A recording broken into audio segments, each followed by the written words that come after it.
Hello class, once again we'll be doing your notes online this time. So this video is yours. If you want to rewind or stop it at any point to get down your notes, you're more than welcome to do that. And we will go over any questions you have tomorrow in class. So this PowerPoint is all about waste and what we're getting rid of. To start us off with some vocab, when I talk about waste or solid waste, I mean anything that is unwanted or discarded that we're getting rid of. So that includes our recycling, our trash, or our compost. So this is anything that we're throwing out and we don't want back. There are two main types of solid waste that we'll talk about.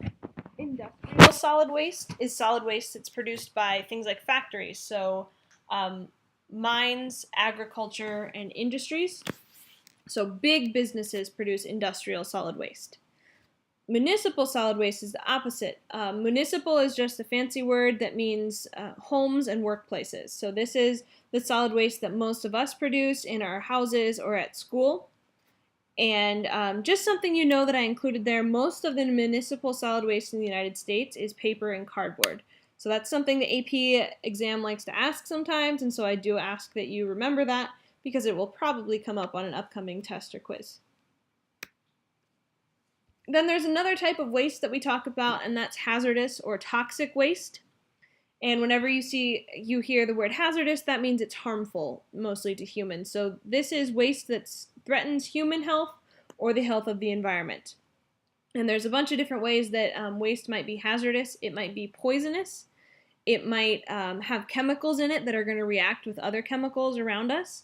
Or it could be flammable, which means it's going to catch on fire. So all those reasons are reasons to label something hazardous waste, and we have to dispose of them differently than you would other types of waste. So why do we even talk about waste? So up to 75% of the trash that we produce in our society right now is unnecessary. Like, we don't have to be using as much waste as we are right now. A lot of our waste could be reused or recycled, and very much of it could be composted or broken back down and put back into the earth. So that's number one, is just that we don't have to be producing as much waste, so we're unnecessarily wasting our resources.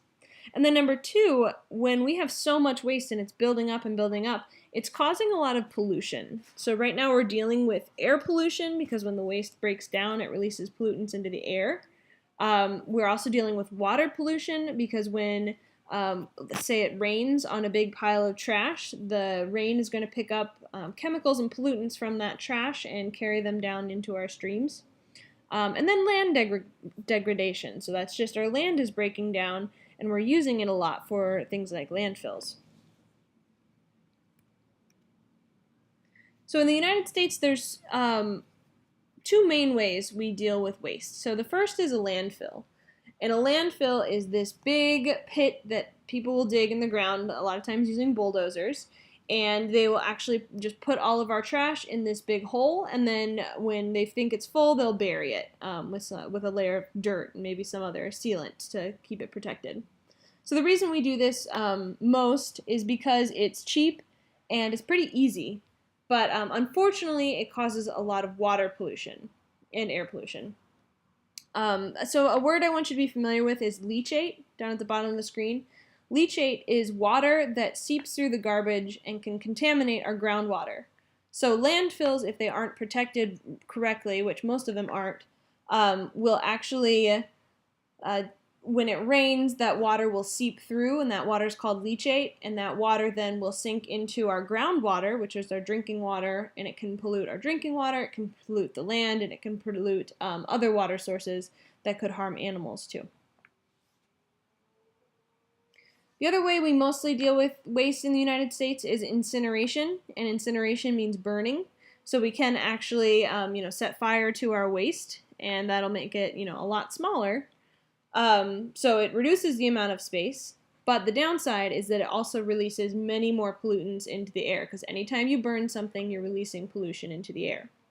An upside to incineration is that the heat that is generated from burning all that waste could be used for electricity. So that's something they're exploring, so that even even though we are still producing pollution through this method, maybe at least it could be used for something good, like powering our electricity too.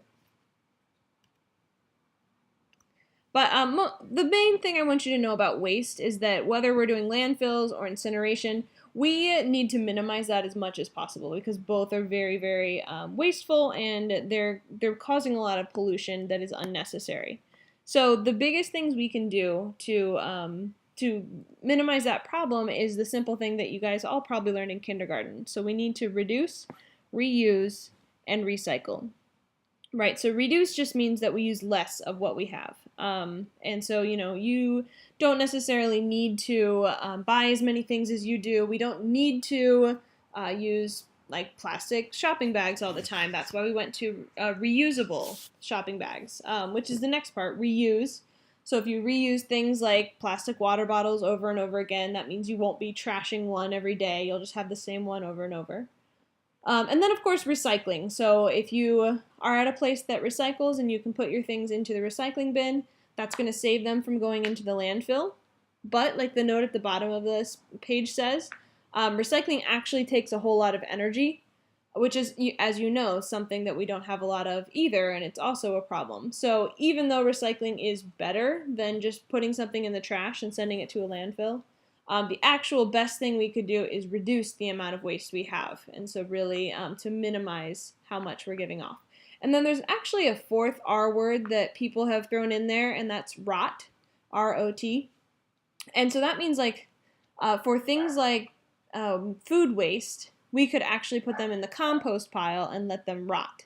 And so that's the fourth way of really minimizing the waste we have, and that's kind of a new thing in California that they're really pushing towards, is to compost everywhere, because a lot of our waste, actually probably at least 80% of it, could be composted.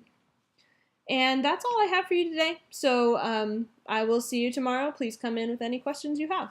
Good night.